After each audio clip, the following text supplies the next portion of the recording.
تو اس میں آپ علیہ السلام نے یہ بھی فرمایا کہ چچا جان ہو سکے تو ہر روز اس نماز کو ادا کرنا، روزانہ نہ پڑھ سکو تو ہر جمعے کو نہ پڑھ سکو تو ہر مہینے میں ایک دفعہ، ہر مہینے نہ پڑھ سکو تو سال میں ایک مرتبہ، اور رمضان میں تو پڑھ ہی سکتا ہے بندہ یار، اعتکاف والے تو ضرور پڑھیں، ہر تاک رات میں پڑھیں۔ اور اگر سال میں بھی ایک دفعہ نہ پڑھ سکو تو زندگی میں ایک دفعہ اس نماز کو ضرور پڑھنا۔ یہ نبی علیہ السلام نے وصیت کی ہے۔ اب اس کے بعد بدبختی ہے کوئی اس نماز کو چھوڑ دیتا ہے اور وہ کبھی پڑھتا نہیں ہے، رمضان میں تو ضرور پڑھے۔ سلامتی ہے، سلامتی ان آنکھوں پہ جو ہدایت پہ نظریں جمائے بیٹھی ہیں، ان کانوں پہ جو ذکر خیر کے منتظر رہتے ہیں، اور ان قدموں پہ جو ہدایت کی راہ پہ گامزن ہیں۔ السلام علیکم ورحمۃ اللہ وبرکاتہ۔ 4 آپ نے کلمات 300 دفعہ پڑھنے ہوتے ہیں، ہر رکعت میں 75 ٹائمز۔ اور وہ حدیث جو ہے وہ پوری تفصیل کے ساتھ سنن نبی داؤد کے اندر موجود ہے، اور مشکات میں ایک باقاعدہ پورا چیپٹر ہے جس کا نام ہے نماز تسبیح کا بیان، یعنی پورا چیپٹر اس میں باندھا گیا۔ اس میں صلاۃ و تسبیح والی جو حدیث ہے وہ ابو داؤد کے حوالے سے، ترمذی اور ابن ماجہ کے حوالے سے لی گئی ہے۔ ابو داؤد کے اندر یہ مرفوع حدیث ہے، عبداللہ ابن عباس کہتے ہیں کہ نبی علیہ السلام نے میرے والد عباس بن عبد المطلب سے فرمایا کہ اے چچا جان، میں آپ کو عطا نہ کروں، میں آپ کو کوئی چیز گفٹ کے طور پر نہ دوں کہ جس کی برکت سے اللہ تعالیٰ آپ کے اگلے پچھلے، قدیم اور جدید، چھوٹے اور بڑے، جان بوجھ کے کیے یا انجانے میں کیے ہوئے تمام گناہ اس کی برکت سے معاف فرما دے۔ اب مجھے بتائیں اتنے زیادہ فضائل کسی اور نماز کے لیے رپورٹ ہوئے؟ اگلے پچھلے، قدیم اور جدید، جان بوجھ کر یا انجانے میں، پوشیدہ یا ظاہر، کسی بھی اعتبار سے چھوٹے یا بڑے، اللہ تعالیٰ ان گناہوں کو معاف فرما دے اس کی برکت سے۔ پھر نبی علیہ السلام نے کہا کہ میں آپ کو 4 رکعت نماز تعلیم کرتا ہوں جس میں آپ نے 75 ٹائمز یہ ہر رکعت میں کلمات ریپیٹ کرنے۔ اس میں آپ علیہ السلام نے فرمایا کہ جب آپ قرات سے فارغ ہو جائیں تو آپ نے 15 دفعہ پڑھنا ہے سبحان اللہ والحمد للہ ولا الہ الا اللہ واللہ اکبر۔ بس یہ ایک موقع ہے جہاں پر 15 ٹائمز ہے، باقی ہر جگہ آپ نے 10 دفعہ پڑھنا ہے۔ تو قرات سے فارغ ہونے کے بعد 15 دفعہ، یعنی اوریجنل نماز اپنی جگہ پہ رہے گی، ہر رکن اپنی جگہ پر رہے گا، بس اس رکن میں جو ہم عام نماز میں پڑھتے ہیں نا، اس کو پڑھنے کے بعد آپ نے یہ کلمات ایڈ کر دیں۔ تو اب قیام میں ہم سورۃ الفاتحہ اور سورت کے بعد رکوع میں جانے لگتے ہیں نا، تو اس سے پہلے آپ نے یہ 15 دفعہ پڑھنا ہے۔ پھر سبحان ربی العظیم رکوع میں پڑھنے کے بعد 10 دفعہ، اب ہر جگہ 10 دفعہ ہے سوائے قیام۔ پھر ربنا لک الحمد کہنے کے بعد 10 دفعہ یعنی قومے میں۔ پھر پہلے سجدے میں سبحان ربی الاعلی کے بعد 10 دفعہ۔ پھر 2 سجدوں کے درمیان جب بیٹھیں گے تو رب اغفر لی پڑھنے کے بعد 10 دفعہ۔ پھر دوسرے سجدے میں سبحان ربی الاعلی کے بعد 10 دفعہ۔ پھر دوسرے سجدے کے بعد دوبارہ سے بیٹھتے ہیں ہم جلسہ استراحت کے اندر اور پھر اٹھتے ہیں۔ تو یہ ایک واحد نماز ہے، اس میں جلسہ استراحت کے اندر بھی 10 دفعہ پڑھنا ہے آپ نے، تو یہ 75 ٹائمز پورا ہو جائے گا۔ اب مزے کی بات یہ ہے کہ صلاۃ و تسبیح کے طریقے میں بھی جلسہ استراحت ثابت ہو گیا۔ مزے کی بات ہے نا، یہ اس میں ایک مدنی پوائنٹ آ گیا۔ اچھا، اس سے بھی بڑھ کر فضائل اعمال میں، فضائل ذکر والے چیپٹر میں شیخ زکریا کاندلوی نے، تبلیغی جماعت والے، انہوں نے صلاۃ و تسبیح کا جو طریقہ لکھا ہے نا، وہ یہی لکھا ہے سنن نبی داؤد سے، اور وہاں پہ جلسہ استراحت موجود ہے، اور عام حالت میں یہ جلسہ استراحت کے دشمن ہے، اور کہتے ہیں جی وہ ترمذی میں حدیث ہے کہ نبی علیہ السلام پنجوں کے بل کھڑے ہوتے تھے، وہی ساتھ ہی امام ترمذی نے لکھا ہے، یہ روایتی صحیح نہیں ہے۔ اور میں آپ کو یہ بتا دوں علا وجہ بصیرت، یہ سارے اس طرح کی حدیثیں محدثین نے لکھی ان کا منہ بند کرنے کے لیے کہ پہلے لکھو پھر دسو کہ جعلی روایت. باقی وہ میرے کہنے میں تو نہیں لکھی کوئی، میں نے تو نہیں ان کو ابھارا کہ آپ حنفیوں کے ساتھ دشمنی کریں اور ساتھ لکھ دیں کہ ضعیف ہے.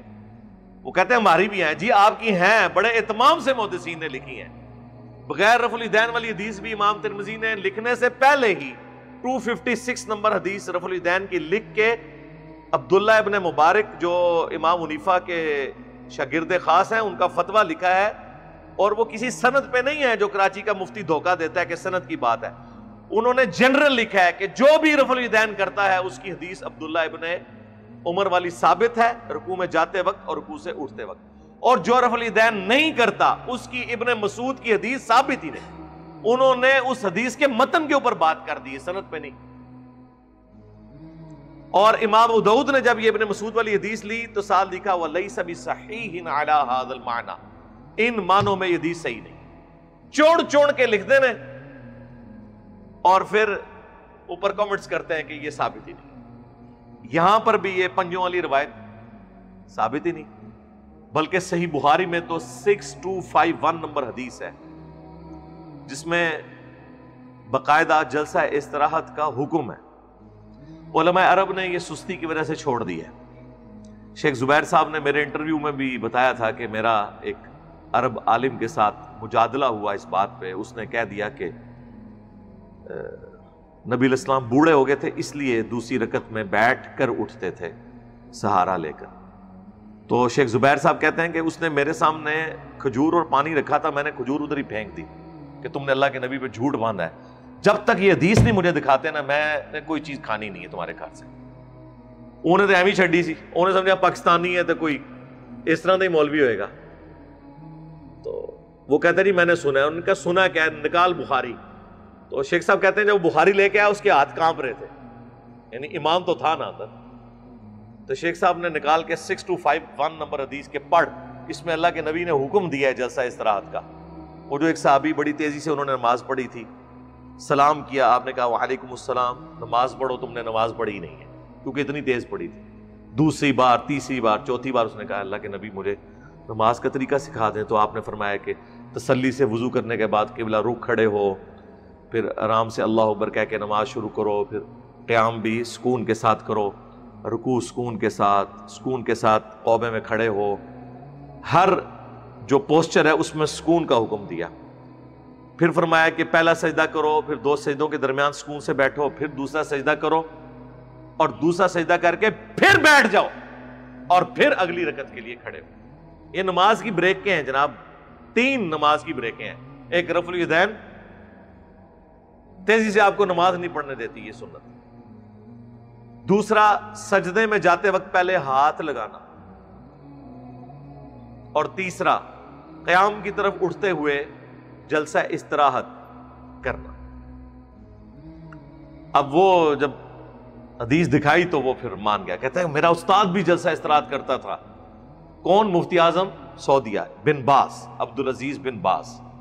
لیکن پریکٹیکلی اس وقت سعودیہ کے جتنے علماء ہیں انکلوڈنگ مسجد نبوی کا امام، حرم مکہ میں جو امام ہے وہ بھی، یہ لوگ اس سنت پہ عمل نہیں کرتے. جلسہ استراحت انہوں نے چھوڑ دی ہے سستی کی وجہ سے. یہ تو ہمارے سامنے ہوا ہے.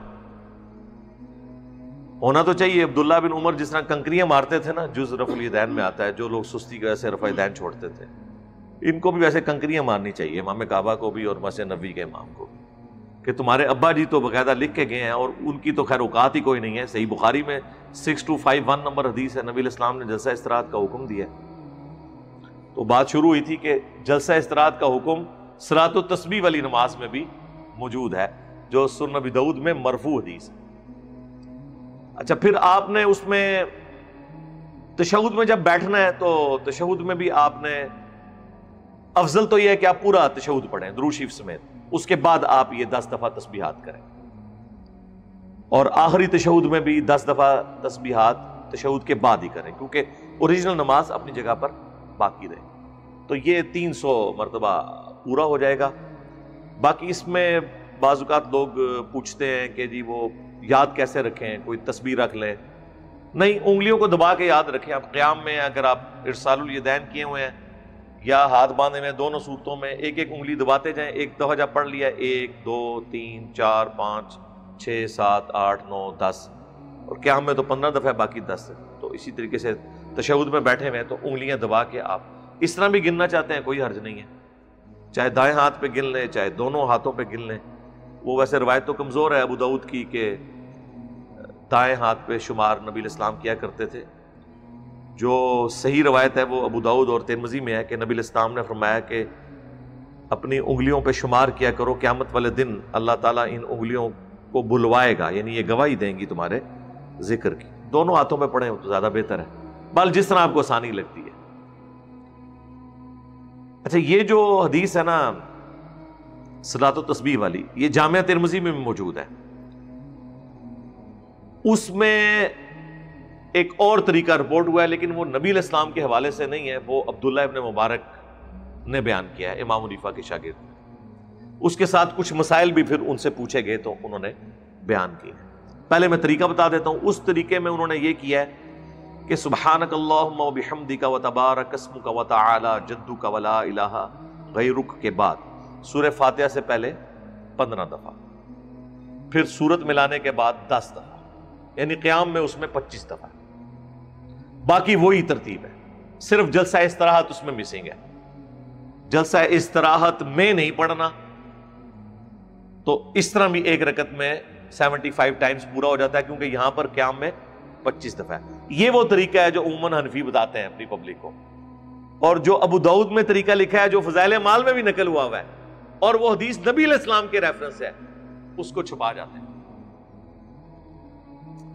اس حدیث میں ترمذی میں پھر عبداللہ بن مبارک سے انہوں نے پوچھا کہ سجدہ صاحب میں بھی کیا تسبیحات کریں گے, تو انہوں نے فرمایا نہیں, سجدہ صاحب میں کیوں تسبیحات کریں گے, وہ عام سجدہ صاحب کی طرح ہی ہوگا. اچھا, اب اس میں یہ بھی ہو سکتا ہے کہ بعض اوقات کوئی شخص ایک رکن میں یہ پڑھنا بھول گیا, یعنی وہ رکوع میں پڑھنا بھول گیا اور سمیع اللہ لمن حمیدہ کہہ کے کھڑا ہو گیا, تو اب کیا کریں, تو پھر قومے میں 20 دفعہ پڑھ لیں. جس رکن میں بھولا ہے نا اس سے اگلے رکن میں زیادہ مرتبہ پڑھ لے, تاکہ وہ گنتی 300 کی پوری کرنی ہے. تو انہوں نے فرمایا سجدہ صاحب عام نماز کے طریقے کے مطابق ہوگا, ان میں تسبیحات نہیں کی جائیں. اور پھر انہوں نے فرمایا کہ میں اس کو پسند کرتا ہوں کہ اسے 2 کر کے پڑھا جائے, البتہ 4 اکٹھی پڑھنا بھی جائز ہے. اور وہ کہتے ہیں اگر میں رات کے وقت پڑھوں تو میں 2 کر کے پڑھوں گا, دن کے وقت اختیار ہے چاہے 2 کر کے پڑھوں چاہے 4 اکٹھی پڑھ لوں. ویسے بہتر 2 میں ہی ہے, کیونکہ اگر آپ کو رکعت بھول گئی تو پھر تو آپ نے کم کی طرف جانا ہے, 2 پھر بھی یاد رہ جائے گی. اور بخاری مسلم دونوں میں حدیث ہے کہ نبی علیہ السلام کی رات کی نماز جو نفلی نماز ہے, آپ اسے سنت موقدہ کہہ لیں, تراویح کہہ لیں, قیام اللیل کہہ لیں, یہ سب نفلی نمازیں ہیں نا, وہ 2 رکعت ہوتی تھی, اور اینڈ پہ آپ 1 رکعت ملا کے سب کو وطر کر لیتے تھے. اور اسی لیے ہم دیکھیں قیام اللیل جو ہے تراویح جسے آپ عرف عام میں کہتے ہیں, وہ 2 رکعت کر کے پڑھی جاتی ہے. اور ابو داؤد اور ترمذی میں حدیث ہے کہ نبی علیہ السلام کی چاہے دن کی نفلی نماز ہو چاہے رات کی, وہ 2 رکعت ہوتی تھی. یعنی ظہر کی 4 سنتیں بھی آپ 2 کر کے پڑھتے تھے. لیکن المصنف ابن ابی شیبہ میں اور المصنف عبد الرزاق کے اندر عبداللہ بن عمر سے موجود ہے, اور وہ ان احادیث کے راوی بھی ہیں, لہٰذا راوی حدیث اس کے فہم کو جانتا ہے کہ وہ دن کی جو نفلی نمازیں تھی وہ 4 اکٹھی بھی پڑھ لیتے تھے, ظہر کی 4 سنتیں, لیکن رات کی جو نفلی نماز ہے وہ 2 کر کے ہی پڑھتے. اسی لیے ہم ظہر سے پہلے والی 4 سنتیں اکٹھی بھی پڑھنے کے قائل ہیں, کیونکہ صحابہ سے ثابت ہو جائے تو وہ اس کو درست سمجھا جائے گا, الا یہ کہ دوسرے صحابہ اس کو غلط کہتے ہیں, تو ایسی تو کوئی بات رپورٹ نہیں ہوئی. یہ میں آپ کو ساتھ ایک سمجھ لیں مسائل بھی بتا رہا ہوں. تو صلاۃ و تسبیح بھی افضل یہ ہے کہ چاہے دن کو پڑھیں چاہے رات کو 2 کر کے پڑھیں, اور 2 کے بعد جب آپ نے سلام پھیرا تو آپ اپنا کام کر سکتے ہیں. کسی کو پیاس لگ گئی ہے تو پانی پی لے, وہ سارے کام بھی آپ کر سکتے ہیں. ظاہر ہے وہ 2 الگ الگ کر کے آپ نے پڑھنی ہے, اور اس میں ظاہر تشہد بھی پورا پڑھیں گے, چاہے اکٹھی پڑھیں چاہے الگ الگ کر کے. افضل تو ہے کہ دروشی بھی ساتھ پڑھا جائے. تو یہ 7 مسائل بھی جب ان سے پوچھے گئے تو انہوں نے ساتھ ساتھ کلیئر کیے ہیں عبداللہ ابن مبارک رحمہ اللہ تعالی نے. اچھا، یہ جو حدیث ہے ابو داؤد کی جس میں نبی علیہ السلام نے اپنے چچا کو تعلیم فرمائی صلاۃ و تسبیح، تو اس میں آپ علیہ السلام نے یہ بھی فرمایا کہ چچا جان ہو سکے تو ہر روز اس نماز کو ادا کرنا، روزانہ نہ پڑھ سکو تو ہر جمعے کو۔ اور اچھا، یہ عربی کے اندر جب جمعہ بولا جاتا ہے نا تو اس سے مراد ہر ویک ہے، جس طرح ہم ہفتے کے لیے ویک کا لفظ بھی استعمال کرتے ہیں اور ہفتہ بھی۔ بہرحال جمعہ بھی اگر کوئی لے لے ظاہری الفاظ میں تو درست ہے۔ ہر جمعے کو نہ پڑھ سکو تو ہر مہینے میں ایک دفعہ، ہر مہینے نہ پڑھ سکو تو سال میں ایک مرتبہ۔ رمضان میں تو پڑھ ہی سکتا ہے بندہ یار، اعتکاف والے تو ضرور پڑھیں، ہر تاک رات میں پڑھیں۔ اور اگر سال میں بھی ایک دفعہ نہ پڑھ سکو تو زندگی میں ایک دفعہ اس نماز کو ضرور پڑھنا۔ یہ نبی علیہ السلام نے وصیت کی ہے۔ اب اس کے بعد بدبختی ہے کوئی اس نماز کو چھوڑ دیتا ہے اور وہ کبھی پڑھتا نہیں ہے۔ رمضان میں تو ضرور پڑھیں، ایک فضیلت والی نماز ہے، اتنے زیادہ اس کے فضائل حاصل ہونے والے ہیں الحمدللہ۔ کوشش کریں آپ تاک راتوں میں پڑھیں، عام دنوں میں بھی جمعے والے دن آپ پڑھ سکتے ہیں۔